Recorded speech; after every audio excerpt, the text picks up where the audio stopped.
Hello, എല്ലാവർക്കും നമസ്കാരം. Welcome to Dev stocks. Bigg Boss Malayalam season 6 episode 45. കുറച്ച് പേര് എനിക്ക് മെസ്സേജ് അയച്ചിട്ടുണ്ടായിരുന്നു, എന്റെ എപ്പിസോഡ് കഴിയുമ്പോൾ തന്നെ അത് ചെയ്യാത്തതെന്ന്. ശരിക്കും പറഞ്ഞാൽ എപ്പിസോഡ് കഴിയുമ്പോഴേക്കും ഏകദേശം ഉറങ്ങാനുള്ള സമയമൊക്കെ ആവും. പിന്നെ വീഡിയോ ചെയ്തിട്ട് കിടന്ന് ഉറങ്ങുമ്പോൾ ഒരുപാട് ലേറ്റ് ആവും. അതുകൊണ്ടാണ് ഞാൻ അടുത്ത ദിവസത്തേക്ക് ഇപ്പോൾ വീഡിയോ ചെയ്യുന്ന ആ ഒരു പ്രോസസ്സ് മാറ്റിവെച്ചത്. ഇന്ന് നമ്മൾ സംസാരിക്കാൻ പോകുന്നത് ഇന്നലത്തെ എപ്പിസോഡിനെ കുറിച്ചാണ്. ഇന്നലത്തെ എപ്പിസോഡും കഴിഞ്ഞ ദിവസത്തെ പോലെ തന്നെ ഒരുപാട് കാര്യങ്ങളൊന്നും ഇല്ലെങ്കിൽ പോലും ചില ബോംബുകൾ ബിഗ് ബോസ് വീട്ടിനകത്ത് വീണ ദിവസമായിരുന്നു. അപ്പൊ അതെന്തൊക്കെയാണ് എന്നൊക്കെ നമുക്ക് നോക്കാം. അതോടൊപ്പം പവർ റൂമിലേക്കുള്ള അടുത്ത ചലഞ്ച് ടാസ്ക് വന്നിട്ടുണ്ട്. ഫസ്റ്റ് ചലഞ്ച് വന്നിട്ടുണ്ട്. അപ്പൊ ഇങ്ങനെയുള്ള കാര്യങ്ങളാണ് ഇന്ന് നമുക്ക് സംസാരിക്കാനുള്ളത്. സോ മോർണിംഗ് സോങ്ങോട് കൂടിയാണ് ഇന്നത്തെ എപ്പിസോഡ് പതിവ് പോലെ സ്റ്റാർട്ട് ചെയ്തത്. എല്ലാവരും എന്നത്തെയും പോലെ വളരെ ആക്റ്റീവായിട്ട് സോങ്ങിൽ പങ്കെടുത്തു, ഡാൻസ് കളിച്ചു. എനിക്ക് ഈ ഡാൻസ് കളിക്കുമ്പോൾ പ്രത്യേകതയായിട്ട് തോന്നുന്നത് എപ്പോഴും അൻസിബയാണ് ആദ്യം ഗ്രൗണ്ടിലെത്തുന്നത് ഡാൻസ് കളിക്കാൻ വേണ്ടി. അപ്പൊ അതൊരു പോസിറ്റീവ് ആയിട്ട് എനിക്ക് ഫീൽ ചെയ്യുന്നുണ്ട്. കാരണം രാവിലെ എഴുന്നേൽക്കുന്നു, ഈ പാട്ട് കേൾക്കുമ്പോൾ തന്നെ ഓടി വന്ന് ഡാൻസ് കളിക്കുന്നു. അതൊരു സ്പെഷ്യാലിറ്റി തന്നെയാണ്. ഇനി ജിൻഡോ ടോയ്ലറ്റ് പോകാൻ വേണ്ടി നിൽക്കുകയായിരുന്നു. ആ സമയത്താണ് ശ്രീതു വന്നിട്ട്, ജിൻഡോ കിച്ചൺ ക്യാപ്റ്റൻ ആയിരുന്നു. അപ്പോൾ ശ്രീതു വന്നിട്ട് ചായ എന്താ വെക്കാത്തെന്ന് ചോദിച്ചു. അപ്പോൾ ജിൻഡോ പറഞ്ഞു, ഞാനെന്താ ഇവിടെ എഴുന്നേറ്റിട്ട് നേരെ ടോയ്ലറ്റിൽ വന്നു, അതുകൊണ്ടാണ്. അല്ല, അതാരെങ്കിലും ഏൽപ്പിക്കാമല്ലോ. വീണ്ടും ജിൻഡോ അത് തന്നെ പറയാണ്, ഞാൻ എഴുന്നേറ്റ് നേരെ ടോയ്ലറ്റിൽ വന്നു. അപ്പോൾ വീണ്ടും ശ്രീതു പറയാണ്, അല്ല ചേട്ടാ, അതാരെങ്കിലും ഏൽപ്പിക്കാമല്ലോ. അല്ല ശ്രീതു, ഞാൻ എഴുന്നേറ്റ് നേരെ ടോയ്ലറ്റിൽ വന്നു. അപ്പോൾ ഇത് തന്നെ ജിൻഡോ പറഞ്ഞുകൊണ്ടിരിക്കുക.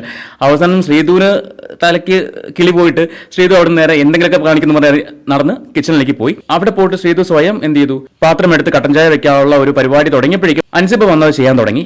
അപ്പൊ ശ്രീതു ഈ കാര്യം അൻസിബയോട് പറഞ്ഞു. അപ്പോഴേക്കും അപ്സരയും വന്നു. അപ്പോൾ ഈ ഒരു മാറ്റർ അവിടെ നടക്കുന്ന സമയത്താണ് റസ്മിൻ അവിടെ ടിഷ്യൂ ഇട്ടതിന് ജിൻഡോ പ്രശ്നം ഉണ്ടാക്കി. ശരിക്കും ജിൻഡോക്ക് രാവിലെ എന്തെങ്കിലുമൊക്കെ ഒരു ഇഷ്യൂസ് ഉണ്ടാക്കിയില്ലെങ്കിൽ ഒരു മനസമാധാനമില്ല. കാരണം കണ്ടന്റ് വേണമല്ലോ. അപ്പോൾ അതിനുവേണ്ടി പ്രത്യേകിച്ച് അവിടെ ഇപ്പോൾ ഒന്നും ഇല്ല. അപ്പോൾ ജിൻഡോ മാത്രമേ ഉള്ളൂ എന്തെങ്കിലുമൊക്കെ അവിടെ ചെയ്യാനായിട്ട്, ഒരു അരിയും പിടിയൊക്കെ ഉണ്ടാക്കാനായിട്ട് ഉള്ളൂ.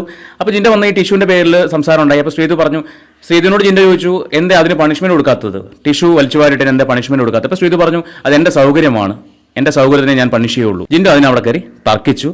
എന്നിട്ട് ബാക്കിയുള്ള ആൾക്കാരോട് പറഞ്ഞു, ക്യാപ്റ്റൻ ചെയ്യേണ്ടത് ചെയ്തില്ലെങ്കിൽ ഉടക്കാനുള്ള അവകാശം നമുക്കുണ്ട്, സോ ഞാൻ ഉടക്കും. കഴിഞ്ഞ ആഴ്ച ഇതൊന്നും കണ്ടില്ല. ഈ ആഴ്ച ജിൻഡോ രണ്ടും കൽപ്പിച്ചതിനാണ് ശ്രീതുവിനെ പഞ്ഞിക്കിടും എന്നൊക്കെ പറഞ്ഞാണ് ഇന്നലത്തെ എപ്പിസോഡിൽ നിൽക്കുന്നത്. അത് കഴിഞ്ഞിട്ട് ജാസ്മിന് പനിയാണ്. കഴിഞ്ഞ ദിവസം രാത്രി തുടങ്ങിയ പനിയാണ്. അപ്പോൾ പനി വല്ലാണ്ട് കൂടിയിട്ടുണ്ട്. ഗബ്രിയും റസ്മിനും കൂടെ തന്നെ ഇരിപ്പുണ്ട്.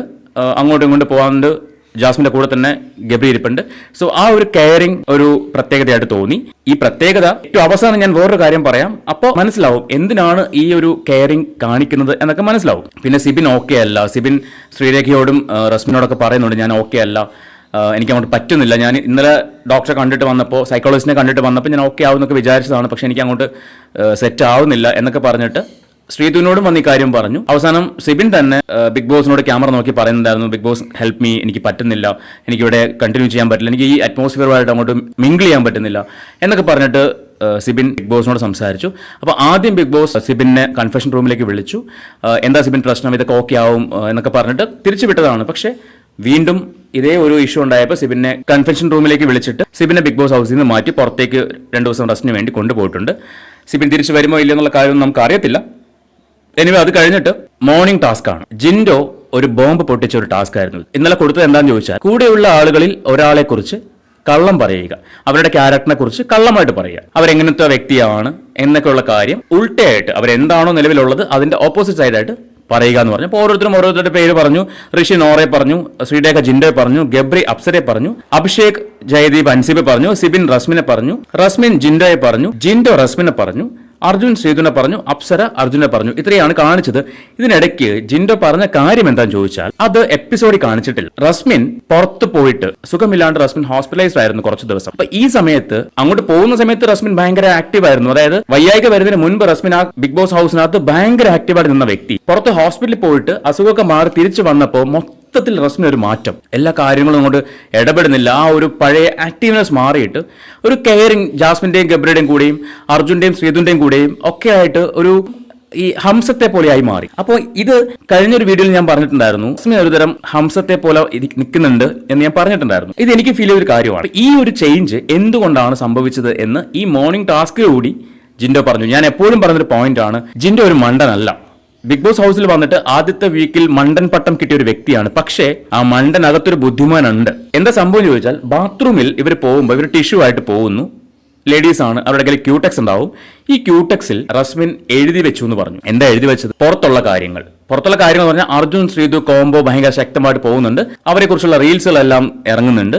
സോ ആ കോംബോ അടിപൊളിയായിട്ട് പോകുന്നുണ്ട് എന്ന് റസ്മിൻ അർജുന് ഒരു മെസ്സേജ് പാസ് ചെയ്തതായിട്ട് പറയുന്നുണ്ട്. അർജുൻ ശ്രീതു ലവ് ഓക്കെ ആണ് എന്നും പറഞ്ഞിട്ട് ടിഷ്യൂൽ എഴുതി വെച്ചിട്ടുണ്ട്. അപ്പൊ ഇവരുടെ ഒരു സന്ദേശ കൈമാറ്റം ഇങ്ങനെയാണെന്ന രീതിയിലാണ് ജിൻഡോടെ പറഞ്ഞു വെക്കുന്നത്. ഇതിനിടയ്ക്ക് അപ്സര ജിൻഡോയോട് ഒരു പേപ്പർ ചോദിച്ചു എന്ന് പറഞ്ഞു. ജിൻഡോയ്ക്ക് ഒരു പ്രൈസോ എന്തോ കിട്ടിയ സമയത്ത് അതിനകത്ത് പേപ്പറുകൾ ഉണ്ടായിരുന്നു. അതിലൊരു പേപ്പർ തരുമോ ചേട്ടാ എന്ന് ചോദിച്ചു. എന്തോ കളർ പേപ്പർ ആയിരുന്നു അപ്സര പറയുന്നുണ്ട്. അപ്പൊ അത് തരുമോ ചോദിച്ചു. ജിൻഡോ തരില്ല എന്ന് പറഞ്ഞു. അതവിടെ കഴിഞ്ഞു. പക്ഷേ ജിൻഡോ അതും ഇവരെന്തൊക്കെ എഴുതാൻ വേണ്ടി ചോദിച്ചതായിട്ടൊക്കെ സംസാരിച്ചു. അപ്പൊ അപ്സര അത് ക്ലാരിഫൈ ചെയ്തു. പക്ഷെ റസ്മിന്റെ കാര്യത്തിൽ ഈ ഒരു പോയിന്റ് പറഞ്ഞപ്പോൾ, ഈ ടിഷ്യൂവിന്റെ കാര്യവും ക്യൂടെക്സ് എടുത്തുകൊണ്ട് പോയിട്ട് എഴുതിയ കാര്യമൊക്കെ പറഞ്ഞപ്പോൾ റസ്മിന്റെ മുഖം വല്ലാണ്ടങ്ങ് മാറിയിട്ടുണ്ടായിരുന്നു. ഇനി അത് ശരിവെക്കാൻ എന്ന പോലെ നമ്മുടെ നോറക്കുട്ടി നിഷ്കളങ്കതയുടെ പര്യായമാണല്ലോ. നോറ വന്നിട്ട് പറഞ്ഞു, ജിൻഡോ ചേട്ടൻ 2 വർഷം മുന്നേ എന്റെ ബർത്ത്ഡേക്ക് പങ്കെടുക്കാൻ വന്ന സമയത്ത് ഞങ്ങൾ ഒരുമിച്ച് ഫോട്ടോ എടുത്തിട്ടുണ്ടായിരുന്നു. ആ ഫോട്ടോയെ കുറിച്ചൊക്കെയാണ് ഇപ്പോൾ പുള്ളി ഭയങ്കര ഇഷ്യൂ ആയിട്ടൊക്കെ സംസാരിക്കുന്നത്. ശരിക്കും നോറ ബിഗ് ബോസ് ഹൗസിൽ എത്തിയിട്ട് ഏകദേശം 45-46 ദിവസമായി. പുറത്ത് ഈ ഫോട്ടോ വൈറലായ കാര്യവും ഇവിടെ നടക്കുന്ന പ്രശ്നങ്ങളൊക്കെ നോറ എങ്ങനെ അറിഞ്ഞു? ഒബ്വിയസ്ലി അത് റസ്മിൻ പറഞ്ഞിട്ടായിരിക്കാം അറിഞ്ഞിട്ടുണ്ടാവുക. പുറത്ത് ഇങ്ങനെ ഒരു ടോക്ക് നടന്ന കാര്യമൊക്കെ റസ്മിൻ അറിഞ്ഞിട്ടുണ്ടാവും. റസ്മിൻ അവിടെ പോയിട്ട് അത് സംസാരിച്ചിട്ടുണ്ടാവും. ഇതൊന്നും നമ്മൾ അറിയുന്നില്ല, നമ്മളെ കാണിക്കുന്നില്ല. അപ്പൊ ശരിക്കും പറഞ്ഞാൽ ബിഗ് ബോസിന്റെ സുതാര്യതയെ തന്നെ ചോദ്യം ചെയ്യുന്ന പോയിന്റ് ആണ് ഇന്നലെ അവിടെ സംസാരിച്ചത്. ഇത് റസ്മിൻ ഒരു പരാതിയായിട്ട് ബിഗ് ബോസിന്റെ ക്യാമറയുടെ മുന്നിൽ പറഞ്ഞിട്ടുണ്ടായിരുന്നു. പക്ഷെ അതൊന്നും എപ്പിസോഡിൽ കാണിച്ചില്ല. ലൈവിൽ കണ്ട കാര്യങ്ങളാണ്. എപ്പിസോഡിൽ അതൊന്നും കാണിച്ചില്ല. ഈ ഒരു മാറ്ററെ കാണിച്ചിട്ടില്ല. ജിൻഡോ സംസാരിക്കുന്നത് കാണിച്ചു, അപ്സര വന്ന് ക്ലാരിഫൈ ചെയ്യുന്നതും കാണിച്ചു. പക്ഷെ റസ്മിന്റെ സംഭവങ്ങൾ അവിടെ എടുത്ത് കാണിച്ചില്ല. ക്യാമറയുടെ മുന്നിൽ റസ്മിൻ കംപ്ലൈന്റ് പറയുന്നതോ, റസ്മിൻ കംപ്ലൈന്റ് പറഞ്ഞ ക്യാമറയുടെ മുന്നിൽ പറഞ്ഞിട്ട് നേരെ പവർ ടീമിനെ അറിയിച്ചു. പവർ ടീമിന് ഈ കേസ് ടേക്ക് ഓവർ ചെയ്തത് ശ്രീരേഖയായിരുന്നു. അപ്പൊ ശ്രീരേഖ ഇത് ചോദ്യം ചെയ്യാൻ വേണ്ടി എല്ലാവരെയും ഇവരുടെ ട്രയൽ റൂം പോലെയൊക്കെ വിളിക്കും. കഴിഞ്ഞ ആഴ്ച സിബിൻ കൊണ്ടുവന്ന ഒരു സംഭവമായിരുന്നു ട്രയൽ റൂം. അപ്പൊ അത് ഈ ആഴ്ചയും ഇന്നലെ അവർ കൂടിയിട്ടുണ്ടായിരുന്നു. അവിടെ വെച്ച് പക്ഷേ ഇവർക്ക് ജിൻഡോയ്ക്കെതിരെ പണിഷ് ചെയ്യാനുള്ള ഒരു തെളിവും അവിടെ ഉണ്ടായില്ല. നോറ സംസാരിച്ച കാര്യങ്ങൾ വെച്ചിട്ടും റസ്മിൻ ഈ പേടിച്ച കാര്യങ്ങൾ വെച്ചിട്ട് പ്രേക്ഷകർക്ക് അനുമാനിക്കാം റസ്മിൻ പുറത്ത് പോയിട്ട് തിരിച്ചു വന്നപ്പോൾ ഇങ്ങനെയുള്ള കാര്യങ്ങൾ അവിടെ സംഭവിച്ചു എന്ന് നമുക്ക് ഊഹിക്കാം. പക്ഷെ നമുക്ക് തെളിവുകളില്ല. അപ്പോൾ ആ ഒരു സംഭവം അവിടെ കഴിഞ്ഞു. അതിനുശേഷം സിബിനെ വീണ്ടും കൺഫെഷൻ റൂമിൽ നിന്ന് നേരെ പുറത്തേക്ക് കൊണ്ടുപോയിട്ടുണ്ടായിരുന്നു. അപ്പോൾ ജാസ്മിന് പനി കൂടിയിട്ട് ബിഗ് ബോസ് അനൗൺസ് ചെയ്തു, ജാസ്മിനുമായിട്ട് ആരും കോൺടാക്റ്റിൽ നിൽക്കരുത്, വൈറൽ ഫീവർ ആണ്, സോ ആരും കോൺടാക്റ്റിൽ നിൽക്കരുതെന്ന് പറഞ്ഞു. അപ്പോൾ നമ്മുടെ ഗബ്രിച്ചായന് പുറത്തേക്ക് ഇറങ്ങാൻ ഒരു മടി, ശ്രീതു വിളിച്ച് പുറത്തേക്ക് ഇറക്കുകയാണ് ചെയ്തത്. അതിനുശേഷം വൈകുന്നേരം ആയപ്പോഴേക്കും ജാസ്മിന്റെ പനി വീണ്ടും കൂടി. അന്നേരം ഗബ്രി വീണ്ടും അകത്തിരിക്കുകയാണ്. സോ പുറത്തേക്ക് ഇറങ്ങാൻ പറഞ്ഞു. പുറത്തിറങ്ങിയിട്ട് പിന്നെ അവിടെ ചേഷ്ടകൾ ഉണ്ടായിരുന്നു. അതായത് മറ്റേ ഹാർട്ട് കാണിക്കുന്നു, അത് കാണിക്കുന്നു, ഇത് കാണിക്കുന്നു. ഗബ്രി പാട്ട് പാടിക്കൊടുക്കുന്നു, വാരണമാരത്തിലെ പാട്ട്. അങ്ങനെ ഒരു സീൻ അവിടെ കാണിച്ചു. അപ്പൊ പനിച്ച് കിടക്കുമ്പോഴും ആ മെലോ ഡ്രാമയ്ക്ക് ഒരു മാറ്റവും ഇല്ല. അതൊക്കെ അവിടെ നടന്നോട്ടെ. ഇതിനിടയ്ക്ക് പവർ ടീമിലേക്ക് കയറാനുള്ള നെക്സ്റ്റ് വീക്കിലെ പവർ ടീമിലേക്ക് കയറാനുള്ള power team challenge number 1 pyramid build ചെയ്യുക, അല്ലെങ്കിൽ ടവർ ബിൽഡ് ചെയ്യുക. ഇതായിരുന്നു ടാസ്ക്. അപ്പൊ 3 ടീമാണ് ഉള്ളത്. പവർ ടീം ഉണ്ടാവില്ല. അപ്പൊ ഈ 3 ടീമിൽ ഇവരുടെ ടീമിൽ ജിൻഡോയുടെ ടീമിൽ 2 പേര് കുറവായിരുന്നു. 2 പേര് കുറവായത് കാരണം ബിഗ് ബോസ് ഒരു ഫേവർ ചെയ്തു. ക്യാപ്റ്റനായ ശ്രീതുവിനെ ജിൻഡോയുടെ ടീമിലേക്ക് വിട്ടു. അതായത് സിബിനും പോയി, ജാസ്മിന് പനിയായിട്ട് കിടക്കാണ്. അപ്പൊ 2 പേരേ ഉള്ളൂ, അൻസിബിയും ജിൻഡോയും മാത്രമേ ഉള്ളൂ. ശ്രീതുവിനെ ജിൻഡോയുടെ ടീമിലേക്ക് വിട്ടു. അതോടൊപ്പം തന്നെ ബാക്കി ടീമുകളിൽ നിന്ന് 3 പേരെ മത്സരിക്കാൻ പാടുള്ളൂ എന്ന് അനൗൺസ് ചെയ്തു. ഈ ടാസ്ക് ചലഞ്ച് സ്റ്റാർട്ട് ചെയ്തു. ശരിക്കും ഭയങ്കര വാശിയേറിയ പോരാട്ടമായിരുന്നു. ഫിസിക്കലി എല്ലാവർക്കും പരിക്കുകൾ പറ്റി. അപ്സരയ്ക്ക് കാലിന് പരിക്ക്, അതുപോലെ തന്നെ ജിൻഡോയ്ക്ക് എന്തോ കൈ ഇഷ്യൂ ആയി. അപ്പൊ ഇങ്ങനെ ഒരു ഫിസിക്കൽ ടാസ്ക് ആയിരുന്നു. ലാസ്റ്റ് ജിൻഡോയുടെ ടണൽ ടീം വിജയിച്ചു. അപ്പൊ 2 പോയിന്റ് ജിൻഡോയുടെ ടീമിനും 1 പോയിന്റുമായിട്ട് സായിയുടെ ഡെൻ ടീം, സായിയും അഭിഷേക് ശ്രീകുമാറും അഭിഷേക് ജയദീപ് ഒക്കെ വരുന്ന ആ ഒരു ടീം, പോയിന്റ് ഒന്നുമില്ലാതെ നെക്സ്റ്റ് ടീം. അപ്പൊ ഇങ്ങനെയാണ് ആ ടാസ്ക് അവസാനിച്ചത്. അതിനുശേഷം പിന്നെ കൊടുത്തത് ഇതിനിടയ്ക്ക് തന്നെ ഇവരുടെ ബലൂൺ ചലഞ്ച് ഉണ്ടായിരുന്നു. അതായത് കാലിൽ 2 ബലൂൺ 2 കാലിലോട്ട് വെച്ച് കെട്ടിയിട്ട് നമ്മുടെ ബലൂൺ അല്ലെങ്കിൽ അവരവരുടെ ബലൂൺ സേവ് ആക്കുകയും വേണം, പ്രൊട്ടക്ട് ചെയ്യുകയും വേണം, മറ്റേ ആളുടെ ബലൂൺ ചവിട്ടി പൊട്ടിക്കുകയും വേണം. ആദ്യം അപ്സര പുറത്തുപോയി, അങ്ങനെ ഓരോരുത്തരായിട്ട് പുറത്ത് പോയിട്ട് അവസാനം ഋഷിയും അർജുനുമായി മത്സരം. ഗംഭീര മത്സരമായിരുന്നു. എനിക്ക് പറഞ്ഞറിയിക്കാൻ പറ്റില്ല ആ ഒരു ഫീല്. കാരണം ഋഷിയുടെ കാലിൻ്റെ ആ ഒരു പോക്ക്, ആ ഒരു സ്പീഡ് കാണണം. എക്സലൻ്റായിട്ട് ഋഷി കളിച്ചു. പക്ഷേ ലാസ്റ്റ് ആയപ്പോൾ ഋഷിയുടെ കാലിൽ ഈ ബലൂൺ അഴിഞ്ഞുപോയി. അങ്ങനെ അത് അർജുൻ ചവിട്ടി പൊട്ടിക്കുകയും ചെയ്തു. അങ്ങനെ അർജുൻ വിജയമായിട്ട് അർജുനെ പ്രഖ്യാപിച്ചു. അത് പിന്നെ ഒരു അന്താക്ഷരി മത്സരമായിരുന്നു. അതായത് നിമിഷ കവിത. ഇപ്പോൾ ഇവർക്ക് അവരുടെ നാവിൽ വരുന്ന വാക്കുകൾ വെച്ചിട്ട് അവർക്ക് കവിത ഉണ്ടാക്കാം, ട്യൂൺ ചെയ്ത് പാടാം. അന്താക്ഷരി അവർ പാടി കഴിയുന്ന വാക്കുപയോഗിച്ച് അടുത്ത പാട്ട് അടുത്ത ടീം പാടുന്നു. എല്ലാവരും കുറേ പാട്ടുകൾ പാടി. കൂടുതലും ജിൻഡോനെ പുകഴ്ത്തിയും പാടുന്ന പാട്ടുകളായിരുന്നു അവിടെ ഉണ്ടായിരുന്നത്. അപ്പോൾ എനിക്ക് തോന്നുന്നു ബിഗ് ബോസ് സീസൺ 6 ഇപ്പോൾ ഒരു കിങ് ഉണ്ടെങ്കിൽ അത് ജിൻഡോ ആയിരിക്കും.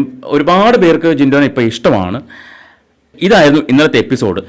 ഇത് കഴിഞ്ഞിട്ട് പിന്നെ ഈ ലാസ്റ്റാണ്, രാത്രിയാണ്, അന്താക്ഷരൊക്കെ കഴിഞ്ഞിട്ട് രാത്രിയാണ് നമ്മുടെ ജാസ്മിൻ ഹോസ്പിറ്റലിൽ തിരിച്ചു വന്ന് കിടക്കുന്ന സമയത്താണ്, പനിയൊക്കെ കുറച്ച് കുറഞ്ഞിട്ടുണ്ട്. ഈ കിടക്കുന്ന സമയത്താണ് ഗബ്രി അകത്തിരുന്നിട്ട് വാരണമായിരം പാട്ടൊക്കെ പാടിക്കൊടുക്കുന്നതും പുറത്തേക്ക് പോകുന്ന സമയത്ത് പനി നിനക്ക് മാത്രമേ വരുള്ളൂ എന്നൊക്കെ ഗബ്രിയോട് പറയുന്നു.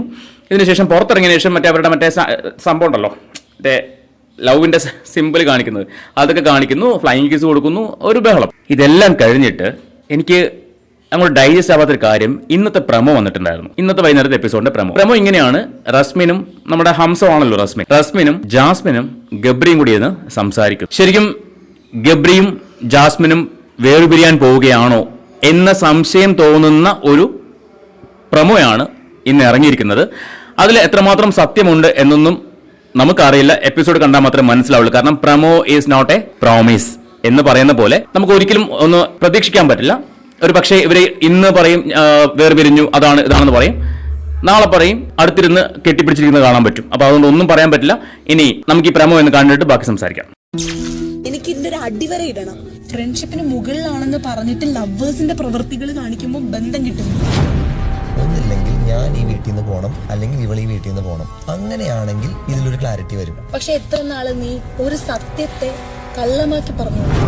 എന്ത് സത്യത്തെ ഞാൻ കള്ളമാക്കി പറയണേ? ഞാൻ പറയുന്നത് എനിക്ക് ഇവനെ ഭയങ്കര ഇഷ്ടമാണ്. എനിക്ക് ഇവളെ ഇഷ്ടമാണ് എന്ന് വെച്ച് ഇവളായിട്ട് റിലേഷൻഷിപ്പിലാവാനോ ഇവളെ കല്യാണം കഴിക്കാനോ എനിക്ക് പറ്റില്ല. എന്റെ ചോദ്യത്തിനുള്ള ഉത്തരം എനിക്ക് കിട്ടി, ജാസ്മിന് കിട്ടി. ഇതാണ് ഇന്നലത്തെ പ്രമോ, ഇന്നത്തെ എപ്പിസോഡിന്റെ പ്രമോയാണ്. ഇതിനകത്ത് ജാസ്മിൻ പറയുന്നുണ്ട് എനിക്കിവനെ ഇഷ്ടമാണ്. അതായത് ഇവരുടെ റിലേഷന് ഒരു ക്ലാരിറ്റി വരുത്താൻ വേണ്ടി ശ്രമിക്കുകയാണ്. ഞാനൊന്ന് ചോദിച്ചോട്ടെ, കഴിഞ്ഞ 45 ദിവസമായിട്ട് കെട്ടിപ്പിടുത്തവും മുത്തം കൊടുപ്പും ഫ്ലൈയിങ് കീസ് അടിക്കലും ഇല്ല, കാണിക്കാത്ത കോപ്രായങ്ങളൊന്നുമില്ല. ഇതെല്ലാം കാണിച്ചിട്ട് കഴിഞ്ഞ 2 ആഴ്ച മുൻപ് മുതൽ ഇങ്ങോട്ട് ബ്രോ ബ്രോ ബ്രോ ബ്രോ എന്ന് വിളിച്ചുകൊണ്ട് നടന്ന ജാസ്മിൻ ഇന്നലെ ഹോസ്പിറ്റലിൽ പോയിട്ട് തിരിച്ചു വന്നപ്പോ ഗബ്രിയെ ഇഷ്ടമാണെന്ന് തുറന്നു പറയുന്നു. എനിക്കിവനെ ഇഷ്ടമാണ്. അടുത്ത ഡയലോഗ് എന്ന് പറയുന്നത് ഗബ്രി തിരിച്ചു പറയാണ് എനിക്കും അവളെ ഇഷ്ടമാണ്, പക്ഷേ ഇവളെ പ്രേമിക്കാനോ കല്യാണം കഴിക്കാനോ എനിക്ക് പറ്റത്തില്ല എന്ന് പറയാണ്. 50ാമത്തെ ദിവസം അടുക്കുമ്പോ ഇനി വേണ്ടത് ജാസ്മിന് സെന്റിമെന്റ്സ് ആണ്, പ്രേക്ഷകരുടെ സെന്റിമെന്റൽ വോട്ടുകളാണ് വേണ്ടത്. 2 കാര്യങ്ങളാണ് സംഭവിക്കാൻ സാധ്യതയുള്ളത്. ഒന്നുകിൽ ജാസ്മിൻ ജെന്യൂൻ ആയിട്ട് ഗബ്രീനെ സ്നേഹിച്ചൊരു വ്യക്തിയാണ്, ഗബ്രിക്ക് അത് മനസ്സിലാവാതെ ഗബ്രി ഗെയിമിന് വേണ്ടി ജാസ്മിന് സ്നേഹം നടിച്ച് പുറകെ നടക്കും. ഇല്ലെങ്കിൽ കഴിഞ്ഞ ഇത്രയും ദിവസത്തെ കാര്യങ്ങൾ പുറത്ത് അത്രയും നെഗറ്റീവായി എന്ന് എല്ലാവരും പറഞ്ഞിട്ടും മനസ്സിലാക്കാത്ത ജാസ്മിൻ കഴിഞ്ഞ ആഴ്ച വരെ ബ്രോ ബ്രോ അല്ലെങ്കിൽ തൊട്ട് മുന്നത്തെ ദിവസം വരെ ബ്രോ ബ്രോ ബ്രോ വിളിച്ച് നടന്ന ജാസ്മിൻ ബ്രോ വിളിച്ചിട്ട് ലവ് ട്രാക്ക് പിടിക്കാൻ നോക്കി, അതിനിടെ കൂടി ബ്രോ എന്ന് വിളിച്ചുകൊണ്ടിരിക്കുന്നു. ഇങ്ങനെ വിളിച്ച ജാസ്മിൻ ഇന്നലെ വന്ന് ഇഷ്ടമാണെന്ന് പറയണമെങ്കിൽ, എനിക്കിവനെ ഇഷ്ടമാണ് എന്ന് പറയണമെങ്കിൽ ഹോസ്പിറ്റലിൽ പോയ സമയത്ത് എന്തോ അവിടെ ഒരു തിരുമറി നടന്നു. ജാസ്മിൻ പുറത്ത് അഫ്സലിന്റെ കാര്യം അറിഞ്ഞു കാണും, അഫ്സൽ വിട്ടിട്ട് പോയി എന്ന് അറിഞ്ഞു കാണും, മേബി നമുക്കറിയില്ല. അകത്തുള്ളവനെ കൂടെ കൂട്ടാം എന്ന് വിചാരിച്ചിട്ടുണ്ടാവാം. പക്ഷേ അവിടെ ഗബ്രി പണി കൊടുത്തു, കല്യാണം കഴിക്കാൻ പറ്റില്ല എന്ന് പറയുന്നു. ശരിക്കും ഇവരുടെ ലൈഫിനെ വെച്ചാണ് കളിച്ചുകൊണ്ടിരിക്കുന്നത്. ഇനി പുറത്തിറങ്ങുമ്പോൾ അറിയാം എന്താണ് സംഭവിക്കാന്ന്. എനിവേ ഇതായിരുന്നു ഇന്നലത്തെ പ്രമോ.